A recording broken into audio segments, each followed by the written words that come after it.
Chers Auverdoises, chers Auverdois, dimanche est un jour d'élection. Ce sont les élections départementales, les élections régionales.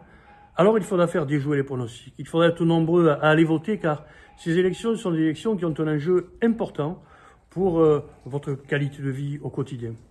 Les élections départementales permettront de choisir ceux qui demain seront les plus aptes à conduire une politique en faveur des personnes les plus fragilisées dans notre société, une grande politique sociale.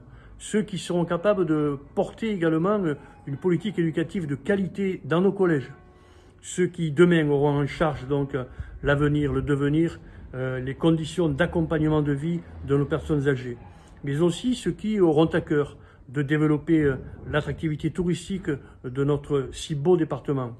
Ceux qui auront à cœur également de poursuivre des politiques en faveur de la vie associative, du sport, de la culture. En fait, cette majorité départementale que nous connaissons, qui est une majorité de gauche, Pascal Fortunat-Deschamps et Bruno Pascal sont les candidats de la gauche réunie. Une gauche qui peut rassembler bien au-delà tous ceux qui ont l'humanisme et la République chevillés au corps, et qui pourront se retrouver dans ce projet pour le canton porté par Pascal Fortunat-Deschamps et par Bruno Pascal. Parce que ce sont des élus que vous connaissez, que ce sont des gens simples, à votre écoute, qui sont sur le terrain, qui sont capables de prendre en compte vos préoccupations et de les dire, qui n'iront pas là-bas pour porter la voix de telle ou telle organisation, mais pour dire simplement ce que vous vivez sur le terrain et les solutions que vous pouvez construire avec eux. Ils sont les plus aptes demain à vous représenter. Alors, c'est un choix important qu'il vous faut faire. Il faut balayer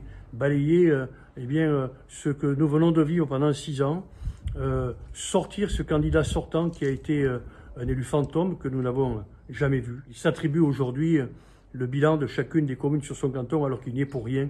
Bien évidemment, chacun sait que c'est la majorité départementale donc, et ces contrats territoriaux qui ont fait que les communes ont pu encore porter quelques projets. Alors, il faut redonner un souffle à ce canton.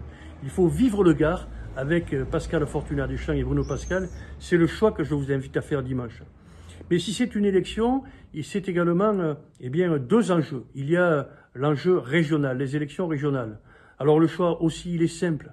Moi, j'ai eu la chance d'être, vous m'avez élu conseiller régional sur ce premier mandat, qui a été le mandat de la création de la région, et je veux témoigner avec quelle force, avec quelle conviction, avec quelle compétence Carole Delga a pu amener donc sa majorité à faire région, à faire l'Occitanie, ce qui n'est aujourd'hui contesté par personne. J'ai eu la chance qu'elle me confie la responsabilité de la présidence de la Commission Méditerranée, l'accompagnement de la politique du plan Littoral 21, l'économie bleue, mais également de me donner une délégation sur les traditions et la mémoire. J'ai pu ainsi, parce qu'elle l'a souhaité, parce qu'elle l'a accompagné, parce qu'elle a voulu mettre en place le plan Camargue, qui nous permet, au niveau de 2 départements, le Gard et la région et l'Hérault, de faire valoir dans cette grande région nos préoccupations particulières pour nos paysages, pour nos territoires, pour nos savoir-faire, pour nos hommes et nos femmes, pour nos traditions. Nous avons pu le compléter parce que nous avons le souci de protéger également les acteurs de la course camarguaise. Nous avons pu le compléter avec le Covid par donc des mesures de solidarité qui ont été appréciées par beaucoup. On sait qu'on a pu comme cela sauver des malades. Alors ce bilan, c'est un bon bilan qu'a présenté Carole Delga, tout le monde le reconnaît. Elle a un beau projet, elle a une capacité, une dynamique qui est forte. Et ici, sur ce territoire, c'est Cathy Guyot, ma première adjointe, que vous connaissez, avec qui j'ai un long parcours maintenant, et à qui je fais entièrement confiance, qui portera nos espoirs, qui, dans sa liste dans laquelle elle est bien placée, saura demain représenter au mieux ce territoire du Sud-Gardois auquel nous sommes tant attachés. Alors n'hésitez pas, votez également dimanche pour Carole Delga, l'Occitanie en commun.